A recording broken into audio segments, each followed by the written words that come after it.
po kasi. Ayan. Ayan. Ayan, pagkabata, nung unang nagkaroon ako ng isip, siguro start po tayo dun sa, hindi yung yung nagkaroon ka na ng isip-isip yun kasi nga nung malaki ka na, yun, kamuwang yun.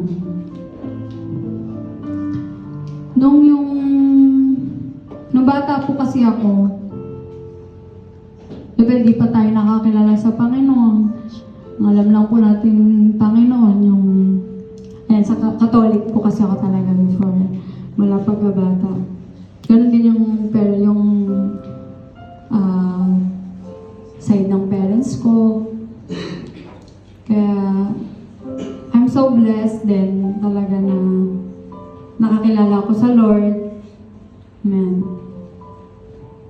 And then now, I just want to share lamang po na ito pong testimony rin na ito talaga.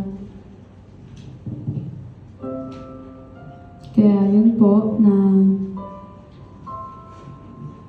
mula nung pagkabata ko po, parang lumaki na rin po ako na yung mga magulang ko is sugarol, susugal, diba? Tatay ko sabongero, nanay ko nagbabaraha, tong-its. Kaya, so lumaki po akong ganun yung araw-araw na lang. And then, hanggang sa yung nanay ko, medyo may kaya-kaya konti, tindahan, pero nawala din yun dahil nagkaroon kami ng bunso. Parang may humabol. Kasi 5 taon ata yung agwat eh. So yung bunso namin na yun, nakitaan ng bukol sa kanyang tiyan. 5 months pa lang siya. So dun na, binenta na yung mga gamit, ibang mga Kaya yung pag-aaral din po namin is mag-high school na po ako noon eh. Patungtong na ako ng high school. Kasi inoperahan na rin po siya. Chemo na rin po siya. Yan. Sobrang, yun yung parang mamumulat mo habang lumalaki ka. Kaya, yung habang lumalaki po ako, gusto kong makatapos. Para matulungan ko rin yung pamilya ko. Kasi nga yung nakikita ko sa family ko is hindi na maganda. Unti-unti, nawawalan na po kami ng kuryente. Tapos, wala na rin tubig. Nakikiigib na lang po kami. Tapos nakikikabit na lang din ng kuryente. Pero pag nandyan na yung Meralco, di ba? Hugot na. Ganun yung naano ko sa family. Sa nakalakihan ko. At I believe naman na lahat naman din tayo nakakaranas din ng mga nung pagkabata. So, yun po, nung unti-unti, nakikita ko yung nangyari sa buhay ko, sa buhay namin. So, nung grade, nung pagka-graduate ko po ng high school, yun po, nagtrabaho na po ako, 16 years old, fourth year po. Na po ako kasi wala hindi na rin po kaya kasi may siguro 3 years old, 4 years old na yung kapatid ko. So yung kapatid ko po na yon, lumalaki siya. Habang lumalaki din siya, yung nanay ko tsaka tatay ko, hindi na nagiging maganda yung relasyon. Hanggang sa nauwi sa hiwalayan. Parang sa nakikita ko, habang nagkakaroon ako ng muwang,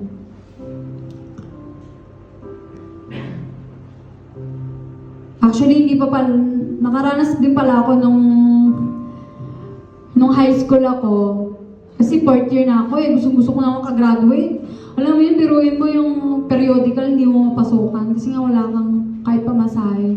Kasi ako, papasok na lang ako. Na-try ko nga yung mag 1, 2, 3 before eh.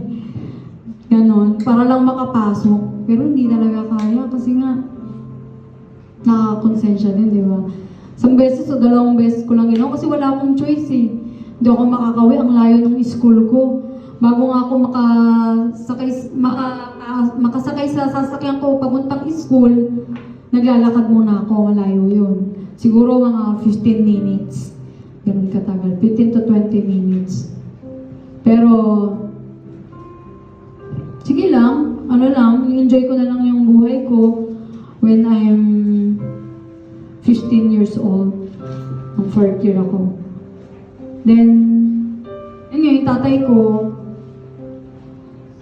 nagsusugal, naranasan ko yung nag-uniform, nagmamadali na ako. Natay ko manalo yung tatay ko.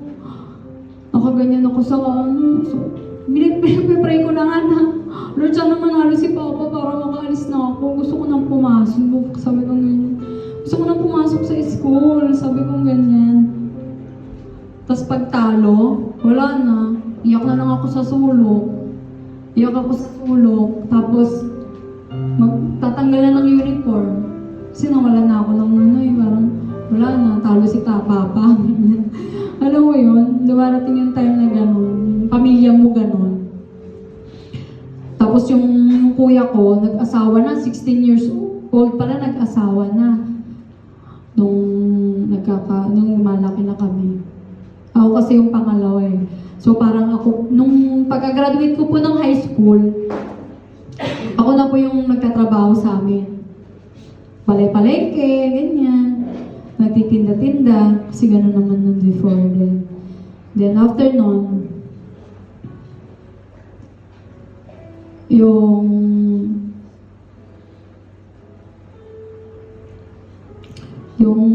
nanay ko po, yun na, nagawang ako'y nagtatrabaho din. Yung nanay ko, parang siguro nagsawa na din. Napagod din sa tatay ko kasi siguro nalaman din niya na gumagamit na rin pala ng bawal na gamot yung tatay ko. Gumagamit ng bawal na gamot. So, parang hindi ko rin, kasi nag-aaway na sila eh. So, yung nanay ko parang, hintihin yung tatay ko kasi nga, ganun ginagawa. Binenta niya yung tricycle ng tatay ko. Ayun, binenta niya. Pero binalik din niya yung pera kasi yung parang uso-uso din yung weteng-weteng, nanalo. So, binalik niya din yung pera. Sobrang takot niya din na baka bugbugin siya ng papa ko. Pero dumarating din yung time na nabubugbog. Pero yun nga, yung nanay ko rin, himiwalay na rin sa amin. Sumama na dun sa ex niya pala yun.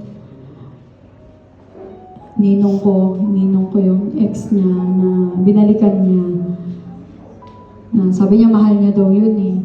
Diba? Siguro, kahit kasal sila ng tatay ko, parang hindi niya rin nakita yung true love doon sa tatay ko. Kasi yung sabi niya eh, may diary kasi siya. Binasa namin. So, mas lalong mulo yung buhay namin. Kasi ilang yun, iniwanan kami ng nanay namin na walang kuryente, walang tubig. Tapos yung kapatid ko, 4 years old lang ata. Kakatapos lang ng chemo. Alam mo yun, yung parang siguro mga 2 taon nakaka-recover, gano'n. Tapos, yung nakaka-recover, yun nga, yung parang minsan sinasama ko na lang siya sa trabaho ko, yung kapatid ko. Buti na lang pumapayag din yung amo ko na dala-dala ko yung kapatid ko. Napapasok. Habang nagtatrabaho ako sa palengke. Tapos, may time pa na nilapitan ako ng nanay ko. Nakakalapit na yung dibo mo, sabi niya. Kasi 17 years old ako nun eh. Mag-17 nung iniwan na kami ng nanay namin. So, nung 18 ako, ayun yung magdidibo na ako. Sabi nanay ko, dibo ka na. Hindi ko siya pinapansin. Kasi parang may narinig kasi akong balita na hindi daw namin kapatid sa ama yung kapatid ko. So, parang sinasabi nung lahat, kasi yung nanay ko doon din nakatira, same place eh. Di ba parang sakit kasi nakikita mo yung nanay mo doon. So,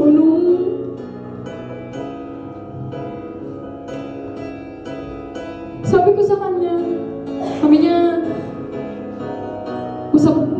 usap daw kami. So, sige, usap tayo doon na lang sa bahay. Ang taray ko pa nun eh. Parang sinusungitan ko siya. Hindi pumunta siya doon. Sabi ko, totoo ba? Sabihin mo sa akin, totoo ba na kapatid ko yung si Hannah? Yung kapatid ko yun sa ibang tatay?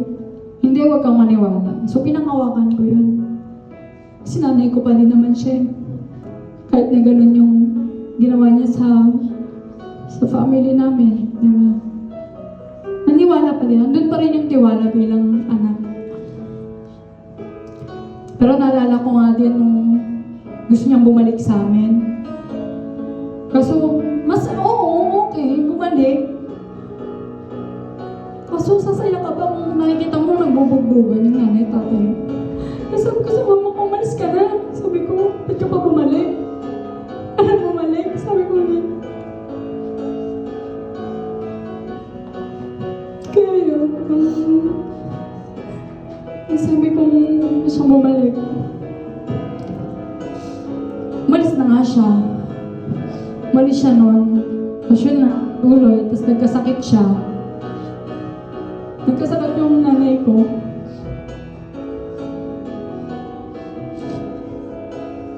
Susugod ako. Tapos, ano kuya ko. Mamadali kami kasi nag-aalala nga kami. Nag-aalala kami kasi pag-isa lang siya doon. Tapos yung nanay namin na nakita ng pinayan. Kaya yun, nung pinuntahan namin, okay naman siya. First time na kasama ko siya natulog isang beses. Naglalambing siya sa akin. Gupitan mo ako ng buko. Kaso may time din na yung isa nung galing ako trabaho, diretso na ako sa kanila. Actually, hindi ako marunong bumiyahe talaga before. Kahit na 18 na ako, hindi talaga ako bumabiyahe. Kasi nga, sumusuka ako sa jeep. Hindi ako sanay. Pero that time, ang sakit lang din na pinapauwi ako ng nanay ko na umuwi ka na, huwag na din. Nandito yung lalaki, sabi niya. Gawin-gabi na yun. Kaya, umuwi na lang ako, umiyak ako. Suka ako ng suka doon sa jeep. Hindi ko rin na makalimutan. Tapos, kaya yun, yung nanay ko, so 1 week sa ospital, so umuwi na rin sa amin after 1 week. Pero hindi siya sa bahay namin. Sabi ko, ma, ano ka sa bahay? Para malagaan ka. Sabi ko, parang inaano ko na lang sa isip ko na mag-iipon ako ng kuryente. Kasi nakunti-unti ko magkaroon ng tubig kami. Tapos yun, nung that time na rin na yung nanay ko, after, di ba 1 week siya sa hospital, 1 week na lang din siyang, bigla na lang din siyang nawala. Namatay siya. Parang namatay siya, hindi mo lang siya nakausap. Kasi wala nung umalis siya sa ospital. Kasi mga kapatid ko lang nakakausap niya. Ako, sa trabaho lang ako lagi. So, yun. Masakit lang kasi ngayon, pag nagbabasa ako ng Bible,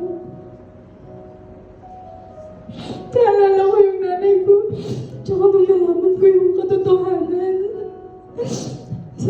Sabi ko, sana pala pwede lang ibalik yung panahon, di ba? Sana nakainip ako ng tawad. Sana pinatawad ko siya, di ba? Kasi baka mamaya iniisip niya, hindi ko siya napatawad eh. Kasi para sa akin, wala naman na yun. Pero alam mo yun, at sa nalalaman na yung katotohanan na nakalagay dito sa Bible, parang isipin mo na, nasan kaya siya ngayon? Diba? Hindi mo naman pag-pray, wala ka nang kakayahan ipag-pray. Kasi nga, wala na. Diba? Nakakapang... Minsan may ganun, may tayo na manghinayang ka. Sayang yung mga panahon. Kasi that time naging hindi rin ako maganda buting anak eh. Dahil nga ganun yung nakikita ko sa family ko. Ilanay ko sinasagot ko. Minsan, nilabanan ko siya. Dahil nga, grabe na rin yung pambubugbog. Nakaranas din ako ng yung bugbog, pero siguro for her, yun yung ano niya, para palakihin kami ng maayos. Pero ngayon nare-realize ko naman salamat din sa Lord na yung pagpalaki niya rin yung nararanasan ko sa kanya na yung pambubugbog, yung bigla ka na lang yung sabunutan, bigla kayo na sasabihan ng hindi maganda, mumurahin. Kaya yun, salamat sa Lord na pinaintindi niya rin sa akin at nakakilala ako sa kanya. Ang dami eh. Meron pa yung point na yung akala mo wala lang, akala mo wala na. Akala mo you set free na. Pero dahil nga sa nagbabasa ka ng Bible, yan.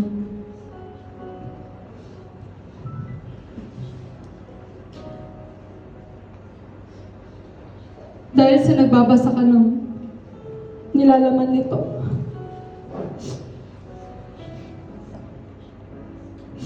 na kailangan mo palang ilabas yun. Kasi yun pala yung nakakapag-stronghold sa'yo. Yun yung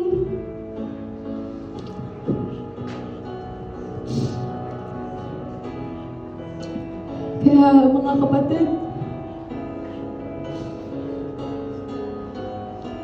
kung meron ba kayong yung buhay pa yung nanay nyo, yung tatay nyo, mahal nyo sa buhay. Hanggat may pagkakataon pa, bigay niyo yung love. Bigay niyo yung love na binibigay ng Lord sa inyo. Kahit mamaya message nyo, diba? Sabihin nyo, I love you. Mahal kita. Kasi yun yung hindi ko nasabi sa nanay ko. Wala nung pagkabata ko. Wala na ako sasabihan.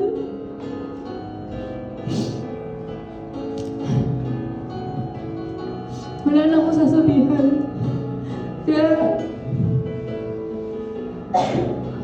Kaya ngayon mga kapatid, huwag nyo nang palagpasin. Buti pa kayo, may oras kayo ngayon. Kung may galit kayo, kausapin. Patawarin mo yun. Kung nakagawa kayo ng hindi maganda, mag-sorry ka. Wala namang mawawala sa'yo eh. May makakalaya ka pa nga eh.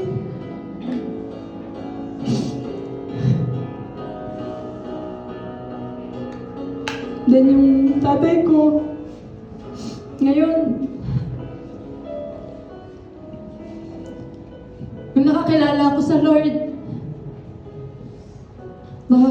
sa Lord, yung tatay ko, gumagamit pa rin ng bawal na gamot. Although nahinto, tapos bumalik ulit siya sa ganon. Kahit gumaganon yung tatay ko, sinishare ko yung goodness ng Lord. Kung paano niya ako pinalaya. At sinasama ko siya sa panalangin na, Lord, help me. Tulungan mo yung papa ko. Na matigil niya na yun. Pero alam mo kung anong ginawa ng Lord. At ito yung hindi ko pinagsisisihan.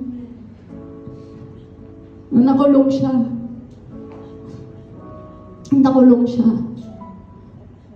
Praise the Lord. Amen. This is the answered prayer. Hindi dahil gusto ko malayo na siya dun. And I pray always na makakilala siya sa Panginoon at may gamitin siyang tao. And now, meron taong nagsishare ng salita ng Panginoon. And you know, talagang prayer is powerful din. Sabi ko, Lord, comfort mo po yung papa ko. Comfort mo siya. Pero alam mo ngayon, sabi ng tatay ko, ayoko na lumabas dito. Amen. Kaya sabi ko, grabe yung comfort mo, Lord. Ayaw na lumabas ng tatay ko. Kaya, manalangin lang tayo, mga kapatid. And I believe naman na God knows plan for us. And God knows what plans for my papa. Kaya salamat sa Lord na ang dami pero wala na po tayong oras. Ayan po. Andun din yung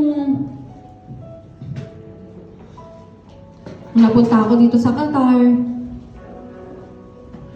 na bago ko makapunta dito may boyfriend po ko na yung boyfriend ko niloko ko.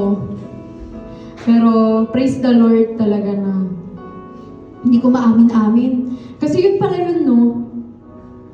Nagsimula sa lies, nagsimula sa kasalanan, hanggang sa dadami na magiging lies. Dadami na yung kasalanan mo kasi tinatago mo nga Ayaw mong i-broad kasi, nahihiya ka So, nagka-boyfriend ako ng ilan. Pero, nagkano pa yun, bilang naman. Don't worry. Ayun po. Kaya, nung na-encounter ko po ang Lord, ang unang-una po talagang na-surrender ko yung paghingi ng tawad. Na, di ba, sabi po doon, sige po, sa break time mamaya, lapitan niyo po or tawagan or i-message niyo po yung taong nasaktan niyo, yung taong hindi niyo pinatawad. Para sa akin, parang ang tagal ko ngayon, alam mo yun, yung ang tagal mong tinago. Pero salamat sa Lord na I set free.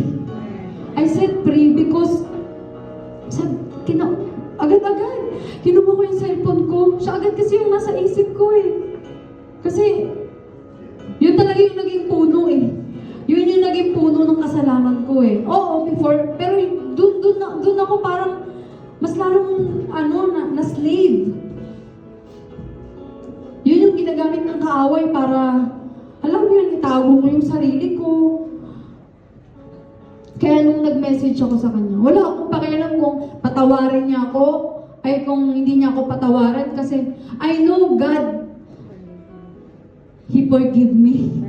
Yun talaga, sabi ko, kasi daw niya pa sabi ko, patawarin mo ko, inaamin ko sa'yo. Inaamin ko yung naging kasalanan ko sa kanya na before ang hirap, kahit nagkita kami sa Pinas, nung nagbakasyon ako, hindi ko maano, pilit ko siyang pinapalayas, ayoko siyang makita, ayoko siyang ano. Pero, yun, salamat sa Lord, nung na-encounter ko siya, inamin ko, wala akong pakialam kung anong isipin niya, anong sabihin niya, anong sabihin ng pamilya niya. Basta ako gusto kong ma-set free. Yun po. Kaya, nung sinabi ko po yun, sige, syempre hindi ko na inantay nga na patawarin niya ako. Sabi ko, patawarin mo ako, ganyan. With all my heart, syempre. With all my heart. With matching iyak-iyak. Naiyak talaga ako. No? Kasi parang sa'yo ang hirap, ang tagal mong tinago. Tapos, di ba? Pero salamat nga sa goodness ng Lord na talagang ngayon po na mayroon siyang mga ginagamit na tao. Salamat din sa ministry na ito na ginagamit ng Panginoon na patuloy talagang lumalago. Ngayon, na-set free ako. At salamat din sa tinuturo nila. At totoo yung, kapag meron ka pa kapatid, ilabas mo. Confess. Sabihin mo lahat ng nararamdaman mo. Kung ano pa yung nakatago dito. Kasi, kala mo wala lang. Kala mo wala lang. Pero, magulat, ay, meron pala. Akala ko kasi masaya na ako, parang na ako sa Lord eh. Sarap maglingkod sa Lord eh. Pero habang naglalakad ako, habang patuloy na naglilingkod ako, at nagbabasa ako kaya napaka-importante po magbabasa po tayo ng Bible. Kasi dito talaga eh. Dito ka talagang itatama ng Lord. Amen. Kaya magpatama rin po tayo. Magpakorek po tayo. Magpaturo po tayo sa ating Panginoon. Amen po. So, glory to God po na and I believe na marami pong gustong makalain. Amen. Isipin mo po, mga kapatid, na meron po ba, meron pa ba, meron ka pa bang tinatago? Kasi wala ka namang may tatago sa Lord eh. Alam niya yung laman ng puso mo, alam niya yung laman ng isip mo. Even nga buhok mo, bilang niya. Kaya kung ano pa man, yung nilalaman ng puso mo, may galit pa ba? May mga strongholds, may mga regrets. Amen? Regrets, fear, doubt, worries. No one perfect, mga kapatid.